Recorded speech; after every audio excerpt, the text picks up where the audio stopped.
Ladies Kickin Assets, where we are empowering women and the world on financial education and taking action.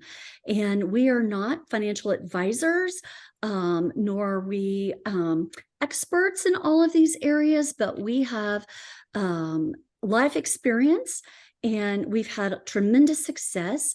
And today we have one of the most powerful individuals around that can talk to us about eQRP. We have Damion Lupo here with us, who is the King Badger. Damion, welcome to our show. And we are so happy that you are here and excited that you can share with everyone about financial freedom. And I do have your book right here that I'd love to share with all. And this is a great book, great read if you don't have it. And so welcome, Damion. Damion is the King Badger, and he was able to help navigate us on this little minor Zoom snafu. We were able to work that out, and we're now going to talk about all things eQRP, what you're passionate about, and just how folks can really take control of their own checkbook and use that to their benefit. Awesome. I'm looking forward to it. It's funny. I've never actually been crowned a king before. I've been in charge of things and chief, but I think today I'm going to tell everybody I'm not a king because Robin and Courtney deemed me king worthy of for some like my little mini kingdom here. You're right. You know what? You did say, it does say chief, but suddenly you're King Damion. Okay.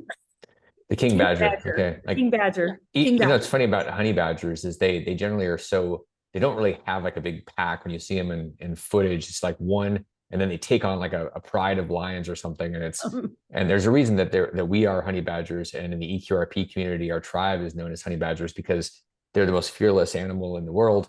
And in order for people to be financially free, you have to have a sense of fearlessness. You have to be committed, decisive, and resilient. Those are the four pieces of our tribe, of our people, and of that animal. And for financial freedom, if you don't have those four pieces, you're probably toast. And it starts with this mindset and then the right tools. I think a lot of people learn the mindset of financial freedom, but then they don't take action. They just kind of watch it with other people, and then they say, yeah, good idea, or they complain about it. And we're an action-oriented organization, and our people, like, you know, when Robin, when you and Brett got involved, you're action-oriented. You're like, okay, we're going to do something. We're going to take advantage of this tool and the tribe and the team. And so then you have control of this big pile of whatever it is for you guys and our tribe. The retirement money that people have, it's like an afterthought, like the IRAs and 401ks. People don't really think that that's real money. It's kind of this weird smoke and mirrors thing behind the Wall Street gate. And what we do is we give people the ability to take control of that money and then guide them on their journey so that they actually can build the muscle around controlling that money and then having financial freedom, versus maybe someday I can hope myself into freedom. And let's be honest, that doesn't work. No, it doesn't. It doesn't. And so one of the things that you said there, which is so important, I think, is that, you know, with everyone's 401k or what they have out there, they think it's this someday thing. And, you know, someday is no day. I think people hope that they're putting enough into it that eventually they're going to be retired. They're hopeful that they're saving enough, you know, to afford whatever lifestyle they're looking at, you know, when they retire. And at the end of the day, these funds are susceptible to the volatility of the stock market, which is really scary. I'm sure a lot of people that are holding their retirement and thought they were going to retire right now, you know, have sustained these 30-40% drops at a minimum of, you know, the funds that they thought they had to retire on.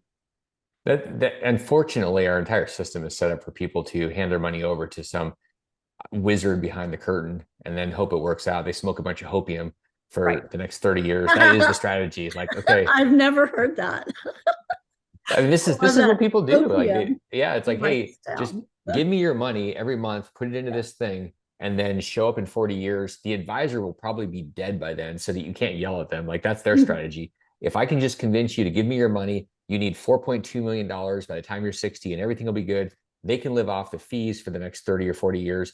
And then when you wake up one day and go, crap, I didn't get there, or you got there. Like, here, one of the things that happens all the time, people show up and they go, I got $2 million. I have no idea what to do. It's in my 401k. And the problem is our system is set up to give people this false illusion that if you have a pile of money, you're actually free. And the reality is you're not free if you don't have the confidence around investing it. And our system isn't set up to make people investors. It's to make them slaves. Like money Correct. is the modern day slavery tool. And so people go along pushing money into the system. Wall Street gets rich, and then people get scared. So at 60, instead of saying, I'm free, I can go do what I want, they go, I hope I don't lose it. And the concern is that people, we don't have another 40 years at age 60 to go rebuild. And quite frankly, we're too tired, which is normal. Like, why would you want to try to figure it out when you're 60? So Right. the whole idea here is we get people in control and in charge and start building the muscle. So over a period of a few years, we're not concerned. Because I can tell you that if you build the confidence, the money becomes irrelevant. Once you build the confidence around investing and making money, it doesn't take money to make money. People say that, and then the masses, people that are listening, watching, they go, yeah, easy for you to say you have money. Well, when I started investing in 1999, my first deal was I borrowed some money on a Chase credit card, went and bought a house, took over a mortgage. I had no money. I literally borrowed money for the down payment. And I turned that into $20 million over 5 years, and then lost 25 million. So do the math. It was a very like homeless experience. Right. That's the thing that you switch gears into. When you build that confidence, you realize, oh, I'm the wealth. It's not the dollars in the bank account. And you can create money out of thin air. Once you get there, you're free. When you think it's about dollars in the bank, you're never free, because there's always going to be more needs, and there's always going to be a concern you're going to lose it. And if you lose it, you're dead. If you don't care about the money, if you realize it's the wealth is between your ears, you don't have a concern anymore about how much is in there. You're a good steward of it. And yet it's not the thing that's going to make you free. It's the thing in your brain. So what practices do you have? I mean, or maybe I should back up and say, how did you start building your confidence in yourself personally to start investing? And then secondly, what are practices that you have to keep that up? Because every now and then there's a little voice in everyone's head that rises up and provides insecurity at some level. So how do you continue to maintain a clear mindset? A couple of things that were early on in my early 20s. There's an unusual thing where you don't have any actual experience, and you think that you can create the Great Wall of China in a week, and that's useful. It's a little harder. In fact, it's a way harder thing when you're 40, 50 years old, because you have decades of getting beat up and you're kind of like jaded and you've got scar tissue. So Right. one of the things that helps anybody at any age is to have people around you that make what you're trying to do normal. And that's the masterminds, it's the mentors. I've had mentors and masterminds from the time I was in my late teens, because if we don't do that, we tend to drop down to the least common denominator of people that are around us. Instead of doing that, you just go around to seminars, and not just places where people go rah, rah, rah. Like I love Tony Robbins, and I think it's ridiculous when people say, I'm going to go to a weekend thing and my life has changed. I'm like, no, it's not, because it's like going to the gym, pounding 6 months worth of steroids and thinking I'm awesome because I just deadlifted 400 pounds. Well, you know what? Tomorrow you're going to be broken and you're never going to do it again. Right. And that's, and the actual growth takes time. The actual freedom is a process. So the greatest habit I have is just getting up and continuing to do it. Most people don't want to do the grind. They want everything today or yesterday. And it's because they saw somebody's highlight reel on their Facebook feed or their Instagram feed that says, look, everything I've got. And then you go, oh, I'm jealous. Right. Like, I think social is one of the dumbest things that's out there for getting people happy with what they have or hopeful about what they can create, because it makes everything we've done wrong, and it makes everything we want so far out there. You're like, look at the jet they have, and I'm barely making payments on my Ford freaking Taurus. That's because people are comparing like their year Totally. one to other people's year 20s, or, whatever that looks like. And a lot of that's the fake year 20s. It's like, hey, look at all these things. We see people like Ty Lopez and different people that are doing a lot of flashy cars. If you don't know him, look him up. He's a great marketer. But what happens is people look at all this flashy stuff, whether it's the hip hop things or it's somebody on Instagram that's like a nobody, but yet they have all this stuff. And what you'll find is there's a lot of people that borrow lifestyle image, whether it's a Rolls Royce or a Lamborghini or a jet or the vacation. And what they don't show you is their actual bank account. What they'll show you is a check from a title company.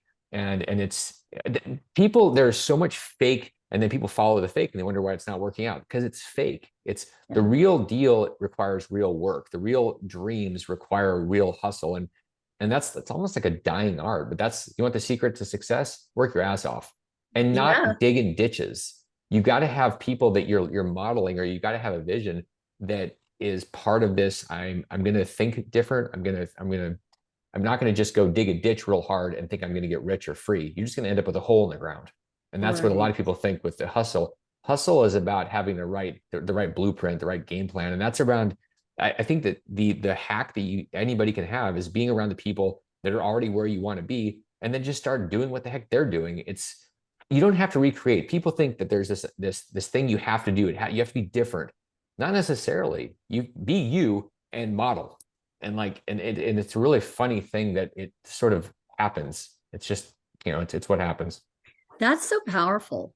Be you and model, surround yourself with the people who are doing it. And we've, heard that, all of us, in so many different groups that we're in, and it's true.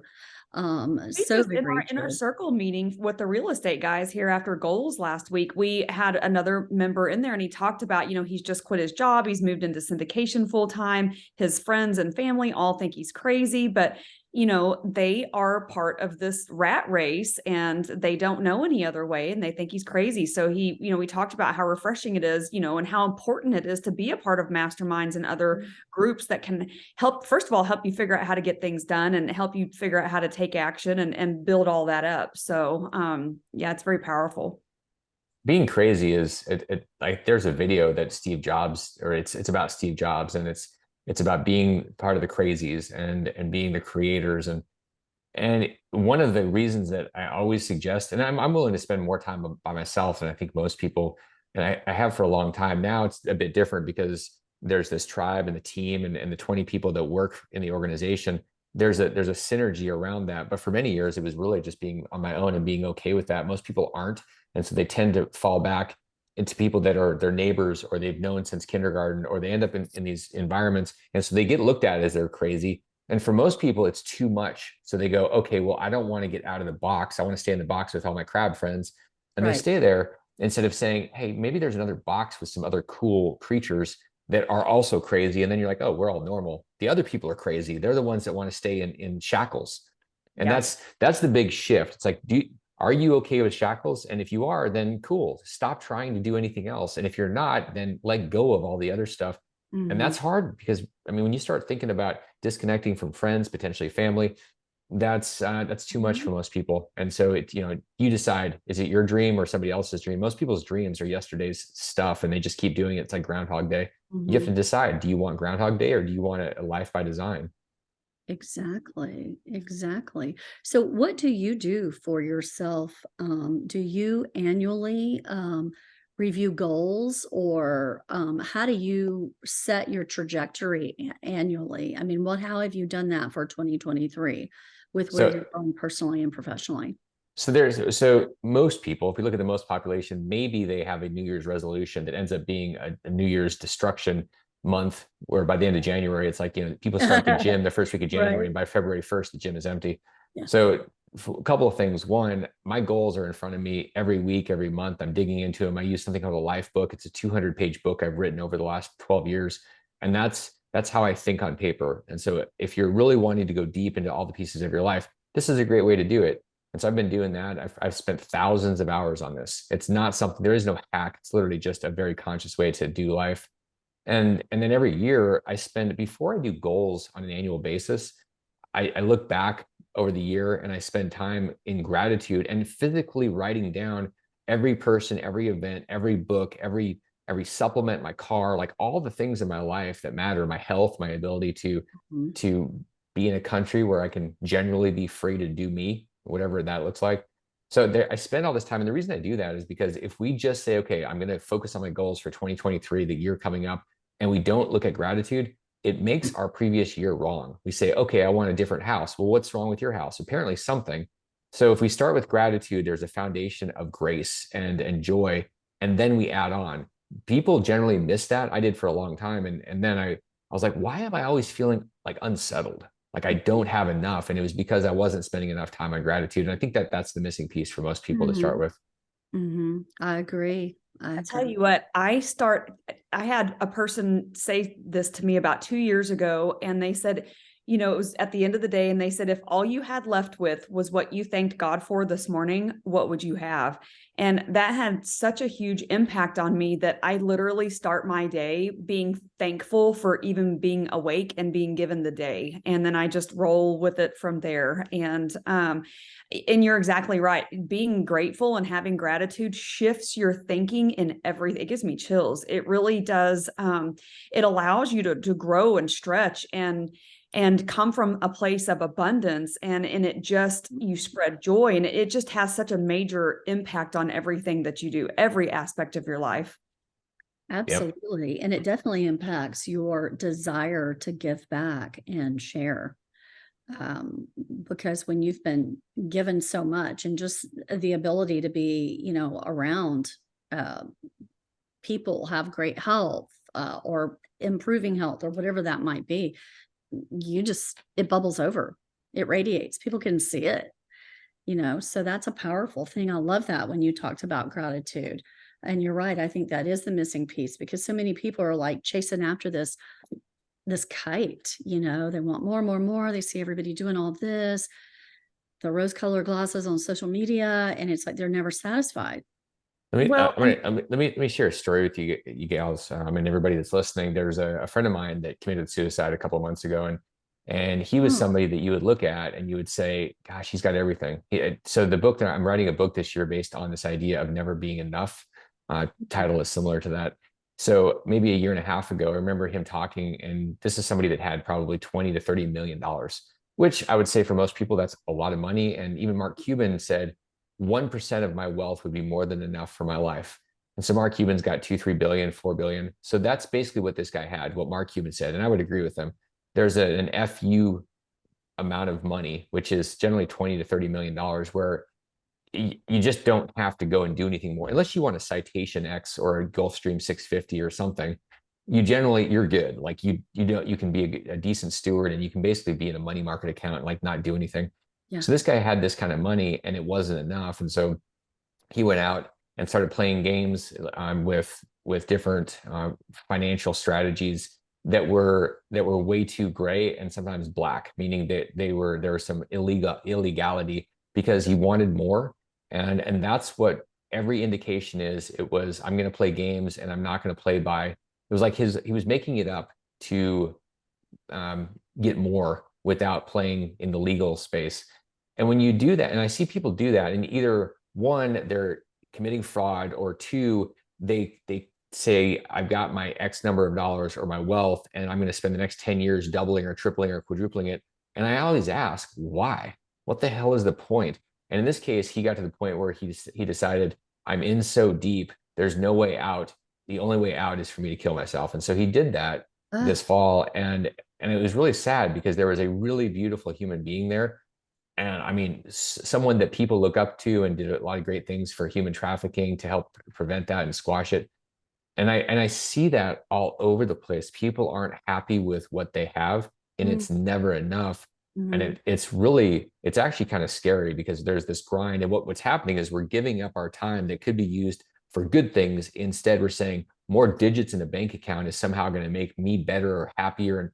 And it's a lie we're telling ourselves. And that's something for everybody to think about. Do I have enough for happiness? Is more better? Because more isn't better. More is more. You might have more tools, more resources. The question is, how much of your time, how much of your soul are you going to give away for it? And are you putting yourself potentially at risk for a situation like him, where you say, oops, I am so buried with this desire for more, this craving for more, that now I need to off myself. And that's what he did. Oh my God, how horrible.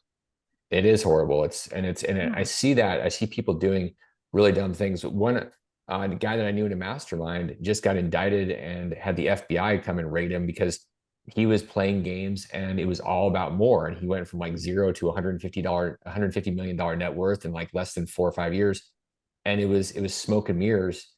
And you kind of sense something is off. And this is somebody that wanted to fit in with other guys in a mastermind that had 5, 10, $20 million net worths. And he's like, yeah, I've got this super special strategy. And he bankrupted a bunch of people because he was taking advantage and playing games. And we see that so often, and people, there's no check on it until you literally are behind bars or dead. So I think people, I guess what I'm getting at here is that there's a reality around wealth, and there's also a timing around creating it. And I think people are too much in a hurry, and they think that more is better. And those are both completely goofy, and they're going to end with tragedy in most cases. Mm-hmm. Mm-hmm. Wow. Really profound what you're saying, because you have to have the ability to understand how to manage it, which goes back to what you were talking about on the front side, which is truly doing the grind and understanding not just how to make money, grow money, but how to manage money and have your money work for you. Well, There's and this I'll tell you whole what, dynamic at there. goals this Yeah. last week, and another thing I thought about was, okay, here are the things that I want to accomplish and some of the things that I want to buy, but why? You know, sitting back and really thinking about, why do I feel like that needs to be on there, and what is that doing for me? For like probably the first 5-6 years, I kept expanding it. There was more stuff, there was more houses, there was just like, this life, and more seemed to be better. And then in the last few years, it's been me going in, cutting, deleting. I'm like, okay, how many vehicles do I need? Apparently not 17. And how many houses do I need or even want? And it went from, I don't need it, I want it, to I don't even want it. What I want is the experience. And I think in general, that's one of the things that people can shift to. If you have a dream of a house or a car or whatever, a trip, book the damn thing and try it. So Airbnb has made this idea of experiencing an incredible home. Like there's a group of us that are going to a little retreat, kind of a mastermind. We rented a house. It's a $30 million house. Well, what I want to know is how come I wasn't invited to this retreat. Courtney, did you get an invitation? Apparently it's very misogynistic. It's all guys. So, That explains it. It's one of the things that I think is really valuable is to, like, especially for men, to have brotherhoods. And this is the same for women, but in my case, since I am a man and I identify as a man, and we're not going to go down that road, but yeah, the reality is it's really important for guys to be able to go do guys things together and go totally deep and be agree. able to be connected. And so we're doing that. And it's kind of funny because there was a question of, so are wives invited? And I'm like, love your wives? No, they're not invited. No. Like there's a value in people coming together, and there's a different energy. When men and women are together, that's cool. It's just a different energy. So we're purposefully bringing the guys together, 8 of us, and and having this experience. So again, the experience, it's sharing, it's bonding, it's creating, and we're talking about ways that we can serve our tribe. Yeah, it's like we're going to spend this week having this experience and coming away from that with new ideas, new ways to help people level up and lift up and be pulled out of the whatever they're in. Because I think a lot of us are stuck in something, a little bit of mud. And so this getting out of your day-to-day to start thinking for yourself and for your tribes, whatever your tribe looks like, is an incredibly valuable rhythm. And so we do that every year. Yep. Really Joe and I've had this conversation about experiences, and stopping buying all the crap for birthdays and Christmases and everything else, because at the end of the day, it's about experiences, and that's what we enjoy. I would rather go out and spend $10,000 on an amazing trip somewhere where I've got a week with my kids at Christmas in some new place that we haven't been, than buying a whole bunch of stuff that we probably don't need.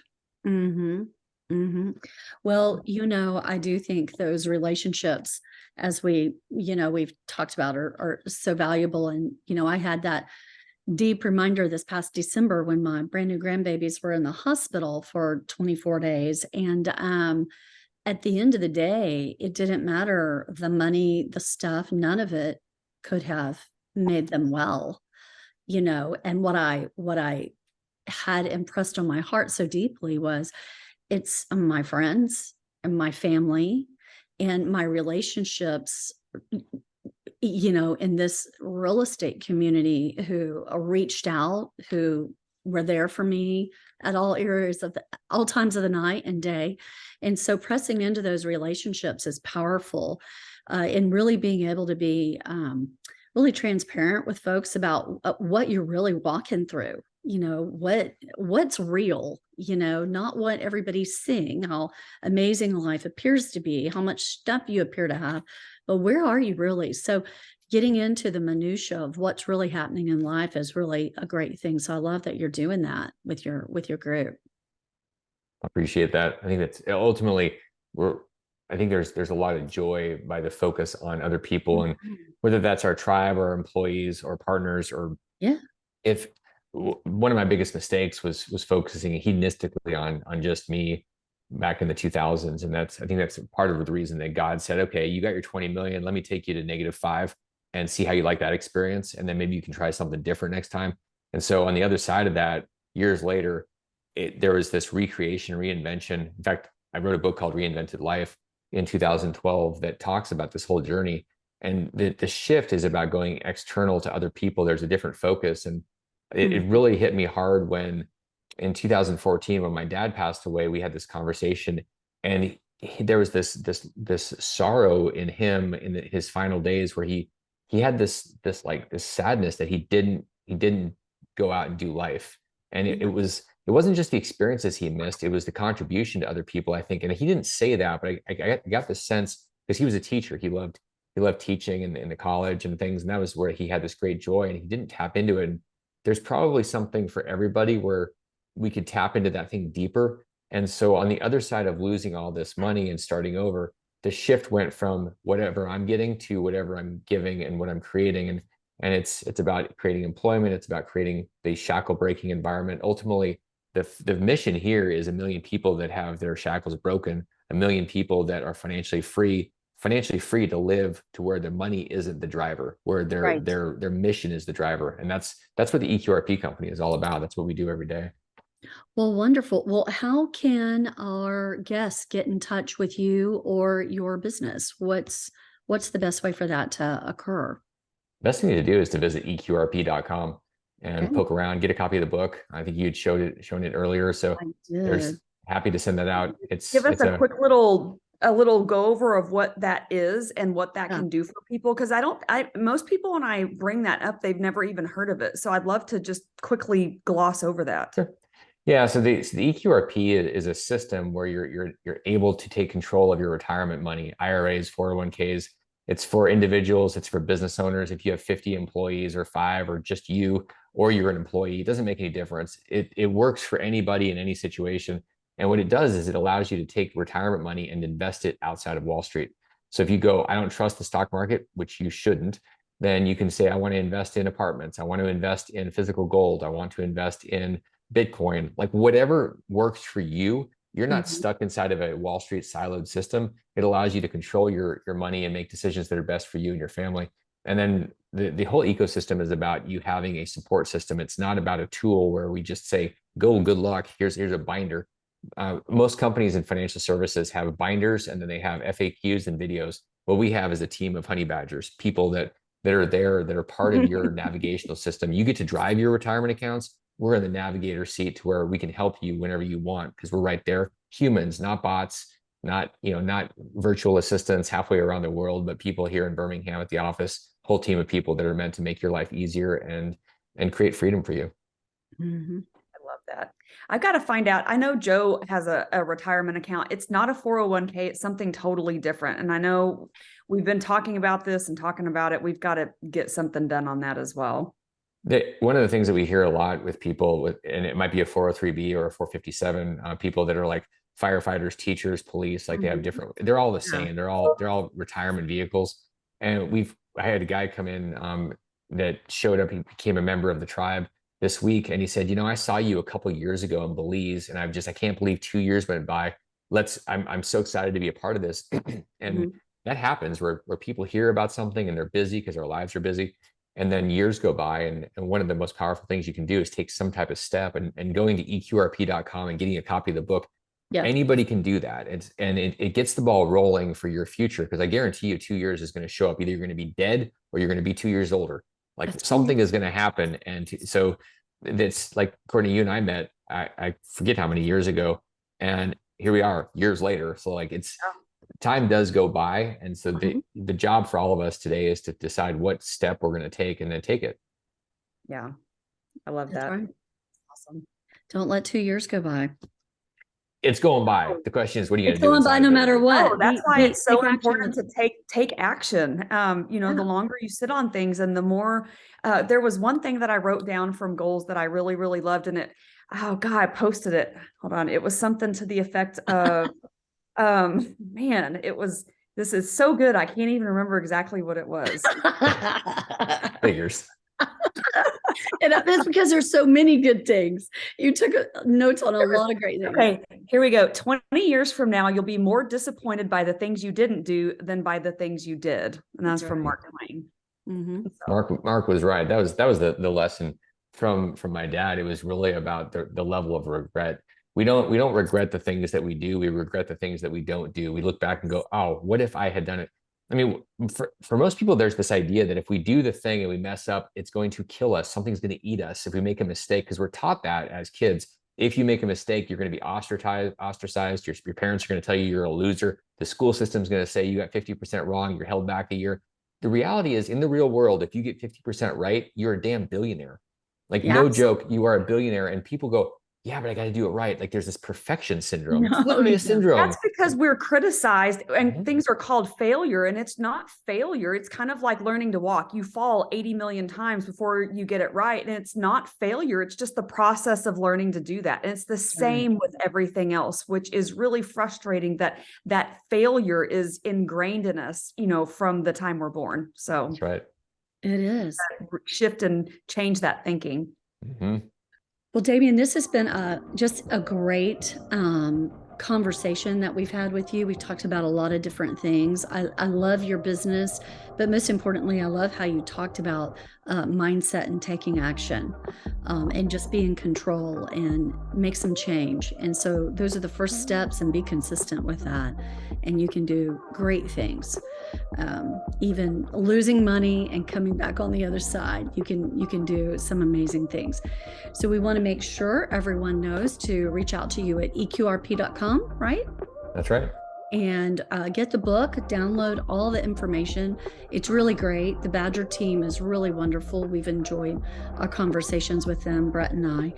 And we want to ask our audience to make sure you subscribe to Ladies Kickin' Assets and share our information with your friends and those that matter to you. So till next week, our friends, we are grateful for each and every one of you for listening today. Thank you.